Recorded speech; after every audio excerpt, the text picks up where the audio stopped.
Capítulo 24. Tengo. ¿Qué sentido tiene que exista otro mundo? El jueves estuvo lloviendo desde la mañana. No era una lluvia demasiado intensa, pero sí terriblemente pertinaz. Desde que había empezado a llover el día anterior por la tarde, aún no había escampado ni un solo momento. Cuando parecía que iba a despejar, el chaparrón se intensificaba de repente. Pese a que ya se encontraban en la segunda mitad de julio, la estación de las lluvias no daba señales de terminar. El cielo estaba oscuro, como si lo hubieran cubierto con una tapa, y el mundo entero se teñía de una pesada humedad.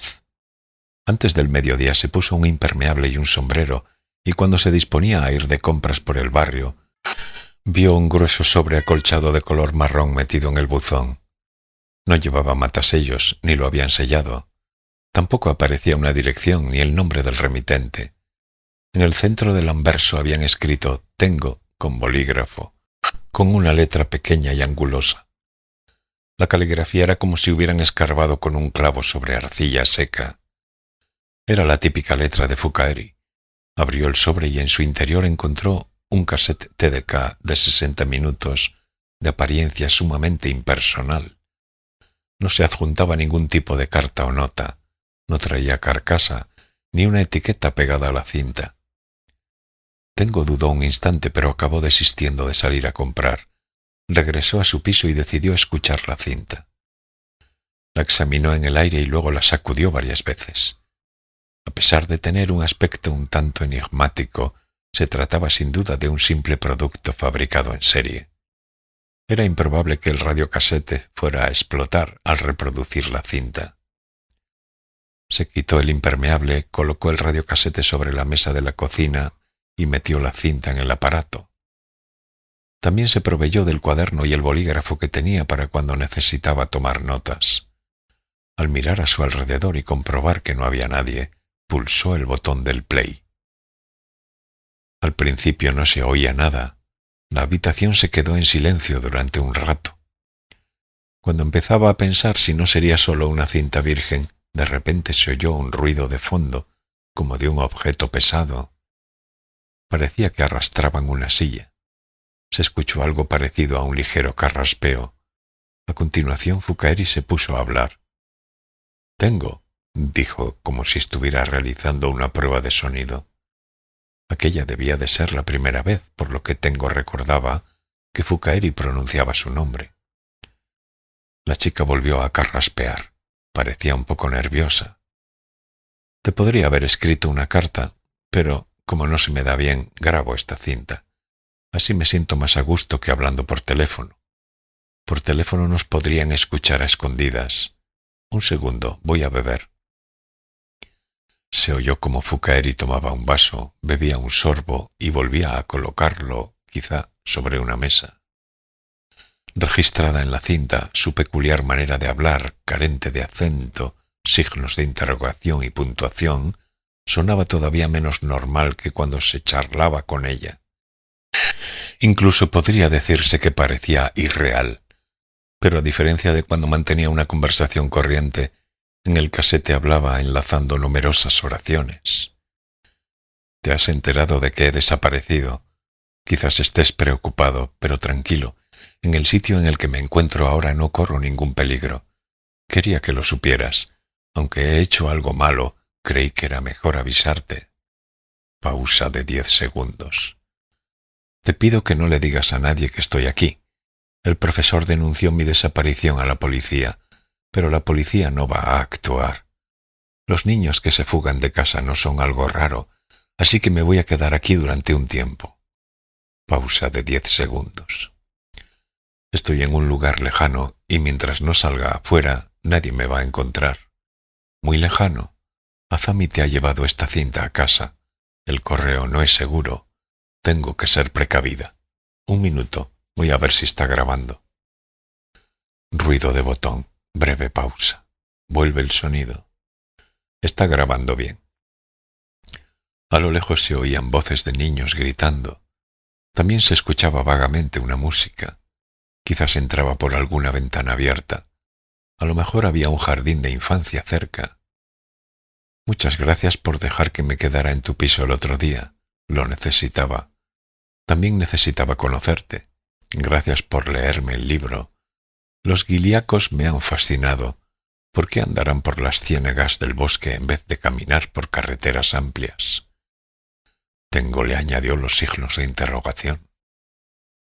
Aunque las carreteras son más cómodas, los guiliacos se apartan de ellas y se sienten más a gusto caminando por el bosque. Para caminar por la carretera tendrían que volver a aprender desde el principio a caminar. Al volver a aprender a caminar, tendrían que volver a aprender otras cosas. Yo no podría vivir como los guiliacos. Tampoco me gustaría que los hombres me estuvieran pegando siempre, ni vivir en una casa sucia llena de gusanos. Sin embargo, a mí tampoco me gusta demasiado andar por carreteras amplias. Voy a beber otra vez. Fouquerie volvió a beber agua. Hubo un instante de silencio y luego se escuchó cómo devolvía el vaso a la mesa dando un golpe. A continuación se secó los labios con la punta de los dedos. ¿No sabría que la grabadora tenía un botón para interrumpir la grabación? Quizás haya hecho mal desapareciendo. Pero es que yo no quiero ser novelista, ni tengo intención de escribir nada más. Azami me buscó información sobre los guiliacos. Fue a la biblioteca a investigar. Los guiliacos viven en Sajalín y no tienen alfabeto, como los Ainus o los indios de Norteamérica. No dejan nada por escrito, igual que yo. Cuando se transforma en letras, deja de ser lo que yo digo. Tú lo has convertido en un texto muy bonito y creo que nadie podría haberlo hecho tan bien como tú. Sin embargo, ya no es lo que yo dije. Pero no te preocupes, no es tu culpa. Tan solo es que camino alejándome de carreteras amplias. En ese punto, Fouquerie volvió a hacer una pausa. Tengo se imaginó a la chica caminando en silencio, alejada de una amplia carretera. El profesor posee una gran fuerza y una gran sabiduría, pero la Little People no es menos. Ten cuidado dentro del bosque. En el bosque hay algo valioso y la Little People se encuentra en el bosque. Tenemos que encontrar lo que la Little People no tiene para que no nos haga daño. De ese modo podremos atravesar el bosque sanos y salvos. Tras soltar todo eso casi sin tomar aliento, Fouquerie respiró hondo. Como lo hizo sin alejarse del micrófono, quedó grabado un ruido semejante a una ráfaga de viento soplando entre dos edificios. Una vez que se restauró el silencio, se oyó el claxon de un vehículo a lo lejos. Era el profundo y característico sonido de los camiones pesados, similar a una sirena de niebla. 2 veces, y breves. No debía de encontrarse muy lejos de una autopista. Carraspeo.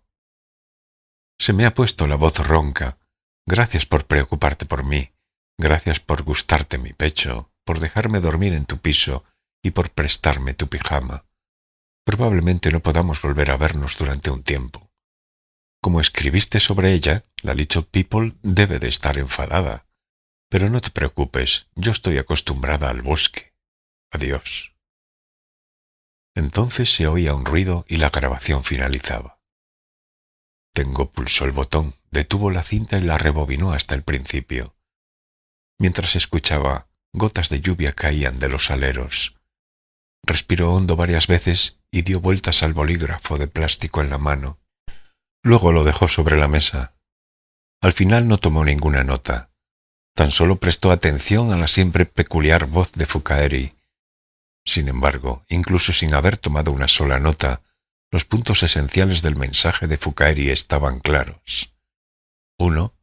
No había sido secuestrada, sino que simplemente se había escondido en algún lugar por algún tiempo. 2. No tenía intención de escribir más libros. Sus historias estaban hechas para ser narradas oralmente. No se adaptaban bien a la escritura. 3. La Little People no le va a la zaga en fuerza e inteligencia al profesor Ebisunno. Había que tener cuidado. Esos eran los 3 puntos que le había querido transmitir. El resto era la historia de los guiliacos, un grupo de gente que tenía que caminar alejada de las amplias carreteras. Tengo fue a la cocina y preparó café. Luego, mientras bebía el café, estuvo observando el casete, sin ningún propósito en particular. Entonces decidió volver a escucharlo una vez más desde el principio. En esta ocasión, por si acaso, detuvo la grabación a cada tanto y anotó concisamente los puntos esenciales. Luego repasó lo que había anotado, pero no descubrió nada nuevo. ¿Habría preparado Fukaeri unas sencillas notas para después hablar siguiendo lo que tenía escrito? A Tengo no le parecía que hubiera sido así. Ella no era de esas. Seguro que había dicho frente al micrófono lo que se le había ocurrido a tiempo real, sin detener siquiera la grabación. ¿Dónde podría estar? Los ruidos de fondo no le daban demasiadas pistas. Un portazo a lo lejos, el griterío de unos niños que parecía entrar por una ventana abierta, un jardín de infancia, el claxon de un camión pesado. No parecía que estuviera en medio de un denso bosque. Más bien debía de tratarse de algún rincón en una ciudad. En cuanto a la hora, podía ser bien entrada la mañana o temprano por la tarde. El ruido de la puerta al cerrarse sugería que quizá no estaba sola. Lo que estaba claro era que Fukaeri se había escondido por su propia voluntad en algún sitio. No se trataba de una cinta que alguien le hubiera obligado a grabar. Uno se daba cuenta de ello al escuchar su voz y su manera de hablar. Aunque al principio se notaba un poco nerviosa, por lo demás parecía hablar libremente frente al micrófono y contar lo que ella pensaba. El profesor posee una gran fuerza y una gran sabiduría, pero la Little People no es menos. Ten cuidado dentro del bosque. En el bosque hay algo valioso y la Little People se encuentra en el bosque. Tenemos que encontrar lo que la Little People no tiene para que no nos haga daño. De ese modo podremos atravesar el bosque sanos y salvos. Tengo volvió a escuchar esa parte. En ese instante Fukaeri hablaba un tanto atropelladamente. Apenas hacía una pausa entre una frase y otra. La Little People representaba una amenaza para Tengo y para el profesor. Pero en el tono de Fukaeri nada indicaba que estuviera tachándola de maligna. Por su forma de hablar, parecía que eran más bien unos seres neutrales. Había otra parte que había llamado la atención de Tengo. Como escribiste sobre ella, la Little People debe de estar enfadada.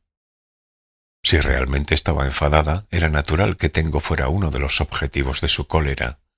Después de todo, era uno de los responsables de haber difundido su existencia entre la gente al hablar de ella en un texto. Si se disculpara diciendo que no lo había hecho con mala intención, seguro que no lo escucharían.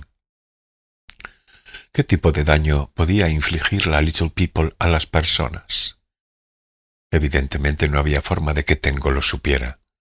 Rebobinó una vez más la cinta, la metió en el sobre y lo guardó en un cajón. Volvió a ponerse el impermeable y el sombrero y salió a hacer compras en medio de la incesante lluvia. Pasadas las 9 de aquella noche, Komatsu lo telefoneó. Como las otras veces, supo que era él antes de descolgar el aparato. Tengo estaba en la cama leyendo un libro. Después de dejarlo sonar 3 veces, se levantó despacio y alcanzó el teléfono que estaba frente a la mesa de la cocina. Tengo, dijo Komatsu. ¿Por casualidad estabas bebiendo alcohol ahora mismo? No, estoy sobrio. Pues después de lo que debo contarte, quizá te entren ganas, dijo Komatsu. Debe de ser algo divertido entonces. No sé qué decirte. Me parece que no es tan divertido, aunque, paradójicamente, quizá resulte un tanto gracioso. Como los relatos de Chekhov. En efecto, dijo Komatsu, como los relatos de Chekhov. Nunca mejor dicho. Tu forma de expresarte siempre es sencilla pero certera. Tengo se quedó callado y Komatsu prosiguió. Ha surgido un pequeño problema. La policía ha tomado en consideración la denuncia del profesor Ebisuno y ha comenzado de forma oficial una investigación. Bueno, tratándose de la policía supongo que tampoco se pondrán en serio en la investigación. Y es que ni siquiera se ha exigido que se pague un rescate. Lo dejarán estar y, cuando algo ocurra y la situación se complique, simularán que de momento están investigando. Sin embargo, los medios de comunicación no se van a quedar quietos. Ya han venido algunos periódicos a preguntarme. Yo me he mantenido firme en la postura de no saber nada, desde luego, y es que por ahora no hay nada que contar. Esos tipos ya deben de estar removiendo cielo y tierra para averiguar la relación de Fukaeri y el profesor Ebisuno y el pasado revolucionario de los padres de la chica. Supongo que poco a poco la información irá saliendo a la luz. El problema son las revistas semanales. Los escritores freelance y los periodistas pululan como tiburones que han olfateado sangre. Son diestros y, una vez que muerden, no sueltan su presa. Después de todo, viven de ello. La privacidad y la mesura les importa un bledo. También viven de la escritura, pero no se trata de jóvenes escritores apacibles como tú. Lo que me quiere decir entonces es que debería andarme con ojo. Efectivamente, deberías estar alerta y cubrirte las espaldas. Nunca se sabe dónde ni qué podrían estar hurgando. Tengo se imaginó un pequeño bote rodeado por una manada de tiburones, pero no parecía más que una viñeta sin gracia de un tebeo. Tenemos que encontrar lo que la Little People no tiene, había dicho Fukaeri. ¿A qué demonios se referiría? Pero, señor Komatsu, ¿acaso no era justo esto lo que el profesor Ebisuno buscaba? Sí, puede ser, dijo Komatsu. Quizá nos haya utilizado con mucho tacto, pero, más o menos, sabíamos desde el principio cuál era su idea. Él no nos ocultó su intención. En ese sentido, ha jugado limpio. En cierto momento yo también pude decirle, «Profesor, me parece peligroso. Yo no voy a participar». Si fuera un editor honrado, eso sería lo que hubiera dicho sin duda. Sin embargo, como bien sabes, no se puede decir precisamente que sea un editor honrado. En aquel momento el asunto ya estaba en marcha y a mí también me apetecía. Quizás hemos bajado un poco la guardia. Se hizo un silencio al aparato. Era un silencio breve pero tenso. En definitiva, que el profesor Ebisuno se apoderó del plan que usted había ideado cuando éste ya estaba en marcha, señaló Tengo. Sí, podría decirse así. O sea, sus designios fueron más fuertes. ¿Cree que el profesor Ebisuno será capaz de zafarse de todo este jaleo? Desde luego que sí. Es un hombre perspicaz que confía en sí mismo. Posiblemente las cosas le salgan bien. Sin embargo, si el jaleo supera sus planes, puede que la situación se le escape de las manos. Por muy excelente persona que se sea, todos tenemos nuestros límites. Así que te recomiendo que te abroches bien abrochado el cinturón de seguridad. Señor Komatsu, cuando se viaja en un avión que se va a estrellar, el cinturón no sirve para nada.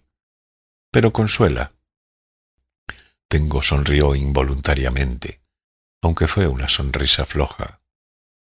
Ese es el quiz de todo este asunto, del asunto no divertido pero paradójicamente un tanto gracioso. Siento haberte metido en todo esto, sinceramente, dijo Komatsu en un tono inexpresivo.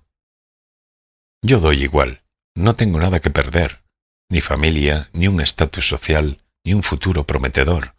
La que me preocupa es Fukaeri, es una chica de tan solo 17 años. A mí también me preocupa, por supuesto. ¿Cómo podría no preocuparme? Pero con darle vueltas al asunto no resolveremos nada, Tengo. De momento, pensemos en amarrarnos fuerte a alguna parte para que el vendaval no nos golpee y se nos lleve. Por ahora deberías estar atento a los periódicos. Últimamente me preocupo de leer el periódico todos los días. Bien hecho, dijo Komatsu. Por cierto, ¿se te ha ocurrido dónde podría estar Fukaeri? Cualquier dato puede servir. Nada, respondió Tengo. Contar mentiras no se le daba bien. Y Komatsu tenía un olfato muy fino. Pero Komatsu no pareció percibir el leve temblor en la voz de Tengo. Debía de tener la cabeza llena de asuntos propios. Si surge cualquier cosa me avisas, dijo Komatsu, y colgó el teléfono. Tras dejar el auricular, lo primero que hizo Tengo fue echar mano de un vaso y servirse unos 2 centímetros de bourbon. Tal como había dicho Komatsu, necesitaba un trago después de aquella llamada. El viernes su novia lo visitó, como siempre. Aunque había escampado, el cielo estaba encapotado. Los dos tomaron un almuerzo ligero y se metieron en la cama. Mientras hacían el amor, Tengo no dejaba de pensar entrecortadamente en diferentes cosas, pero no afectó al alborozo carnal que le producían las relaciones sexuales. Como de costumbre, ella supo extraer hábilmente y despachar con desenvoltura el deseo que Tengo había acumulado durante una semana. Al mismo tiempo, ella también obtuvo su satisfacción. Igual que un competente asesor fiscal que se deleita realizando complejas operaciones numéricas en su libro de cuentas. Y sin embargo, pareció darse cuenta de que Tengo estaba absorto en otra cosa. «Parece que últimamente el whisky ha bajado bastante», dijo ella. Para gozar de las reverberaciones de su encuentro sexual, colocó las manos sobre el grueso pecho de Tengo.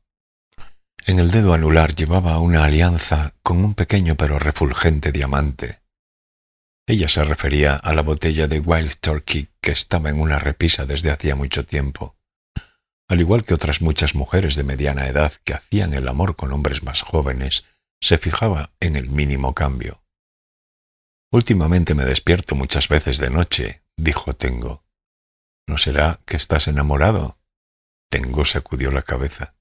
«No, no estoy enamorado. ¿Te va todo bien en el trabajo?» «Por ahora todo avanza en orden. Por lo menos avanza hacia algún sitio. Sin embargo, pareces preocupado por algo».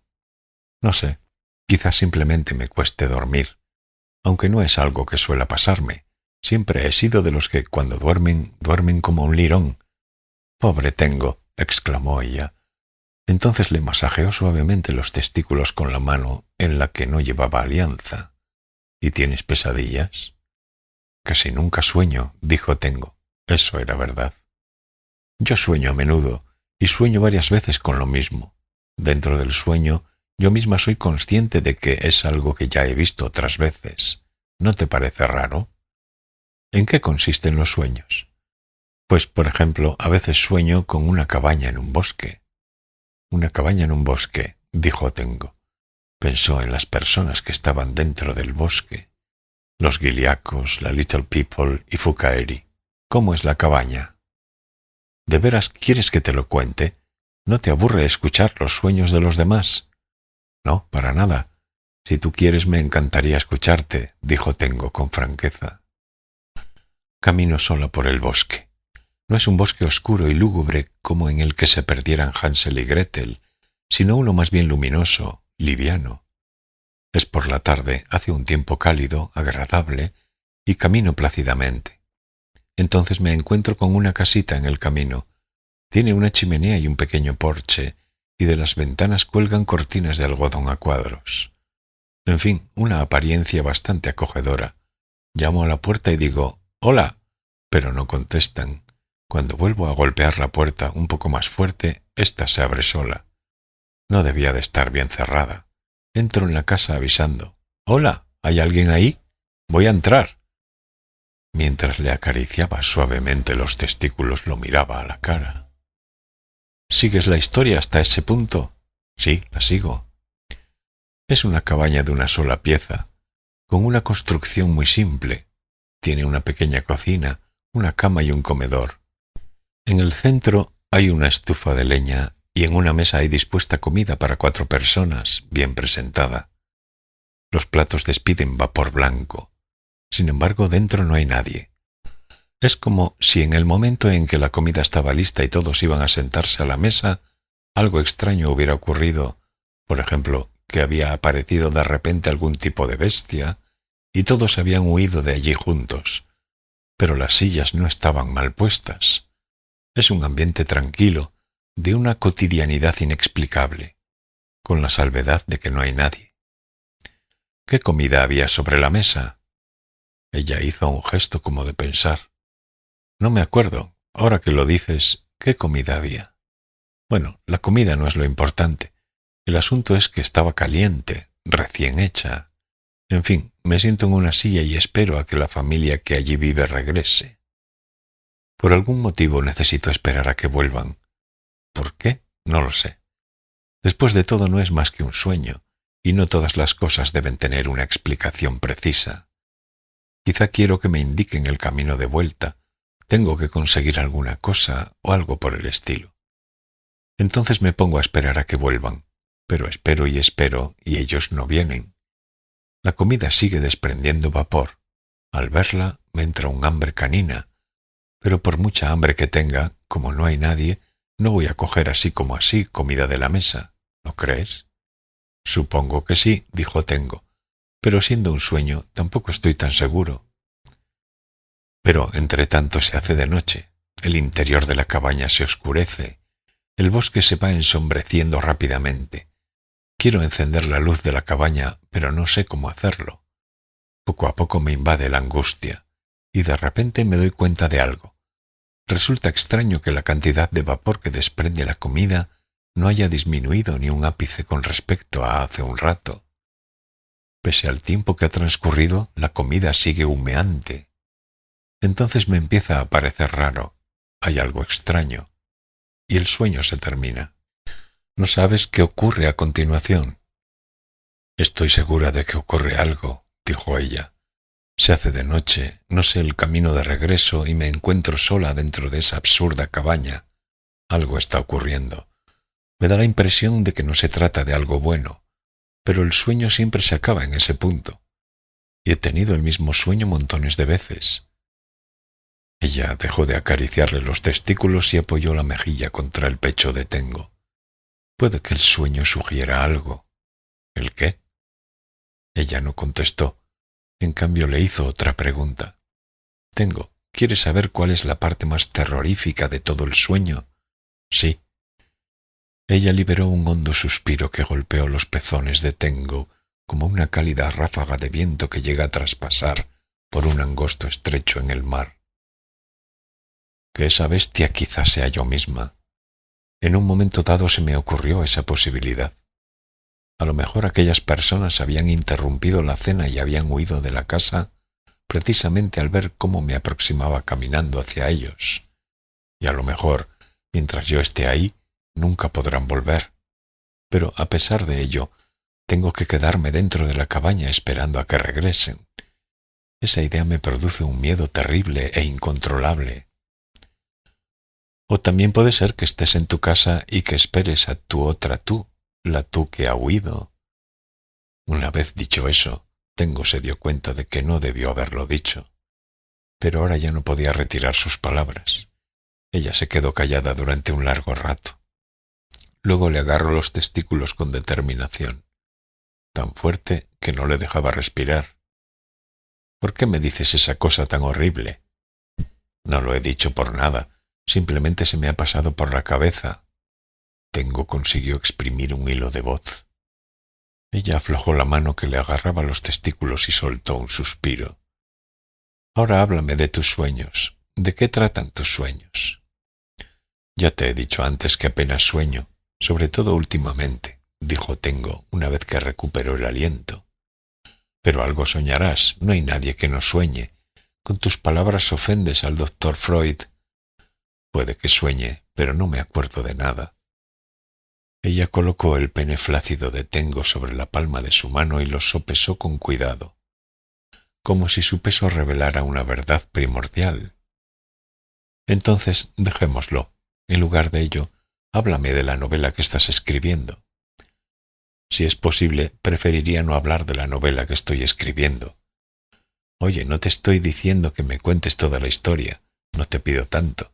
Sé de sobra que, a pesar de esa constitución tuya, eres un chico sensible. Me basta con un aperitivo, con un pequeño episodio secundario, o con que me hables un poquito de lo que sea. Quiero que me confieses a mí sola algo que nadie más sabe todavía. Me has dicho algo terrible, así que quiero que lo repares, ¿me entiendes? Creo que sí, replicó Tengo, poco seguro de sí mismo. Pues venga, habla. Tengo se puso a hablar con el pene sobre la palma de la mano de su novia. Es una historia sobre mí mismo, o más bien una historia sobre alguien basado en mí. Quizás sea eso, dijo su novia. ¿Y yo aparezco en la historia? No, porque me encuentro en un mundo que no es este. Yo no estoy en el mundo que no es este. No solo tú, la gente que se encuentra en este mundo no está en el otro. ¿En qué se diferencia ese mundo de este? ¿Te das cuenta de en cuál de los dos mundos estás? Sí que me doy cuenta, porque soy yo quien escribe. Me refiero al resto de la gente. Por ejemplo, si de repente por algún motivo yo me metiera en ese mundo. Supongo que sí, dijo Tengo, porque, por ejemplo, en el otro mundo hay 2 lunas. La idea de un mundo con 2 lunas en el firmamento la había sacado de La crisálida de aire. Tengo intentaba escribir una historia más larga y compleja sobre aquel mundo, y que fuera su propia historia. Que el escenario fuera el mismo podría resultar un problema a posteriori, pero, de momento, Tengo quería escribir una historia situada en un mundo con 2 lunas. De lo que pudiera ocurrir ya se preocuparía más tarde. O sea, que al mirar al cielo de noche y ver 2 lunas te das cuenta. Ah, este es el otro mundo. Sí, ese es un indicio. ¿Y no se superponen las 2 lunas?, preguntó ella. Tengo negó con la cabeza. No me preguntes por qué, pero entre las 2 lunas siempre se preserva una distancia fija. La novia se quedó pensando un rato sobre ese mundo. Sus dedos trazaban una figura sobre el pecho desnudo de Tengo. ¿Sabes cuál es la diferencia en inglés entre lunatic e insane?, le preguntó ella. Ambos son adjetivos que indican una anomalía psicológica. La diferencia de matices no la conozco. Insane es un problema mental congénito y se considera conveniente tratarlo con una terapia especializada. En cambio, lunatic se refiere a una pérdida temporal del juicio debido al efecto de la luna.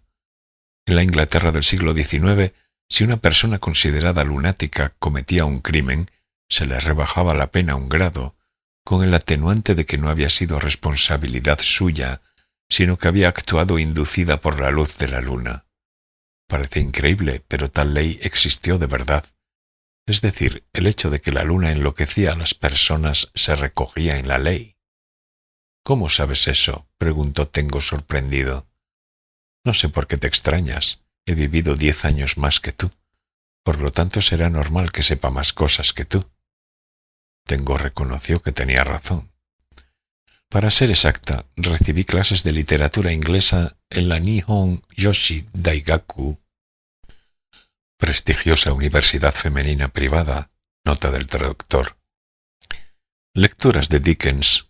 Tenía un profesor un tanto extravagante que no hacía más que digresiones que no tenían nada que ver con el argumento de la obra.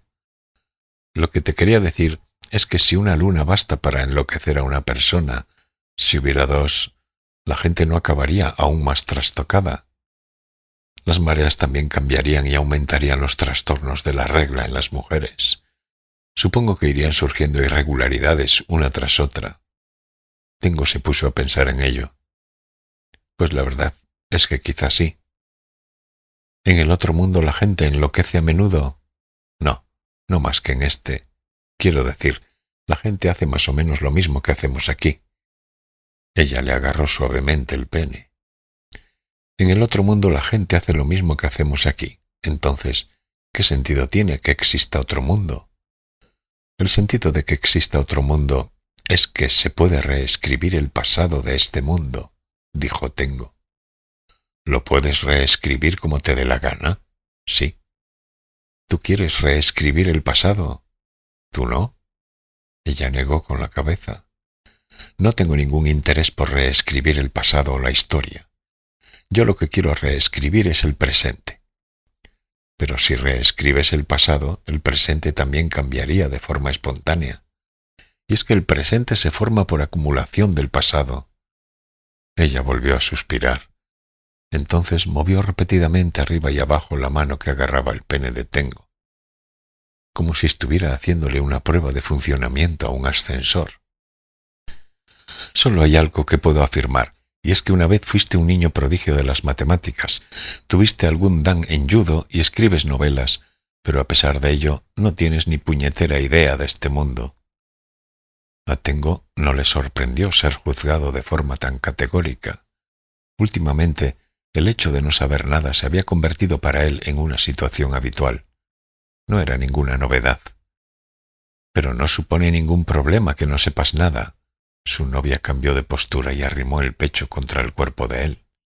Mira, Tengo, tú eres un profesor de matemáticas soñador que da clases en una academia y que día tras día escribe novelas. Sé tal como eres.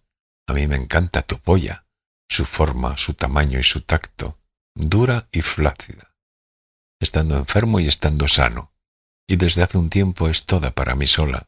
Es así, ¿no? Efectivamente, reconoció Tengo. ¿Te he dicho alguna vez que soy muy celosa? Sí, me lo has dicho, de unos celos desmesurados.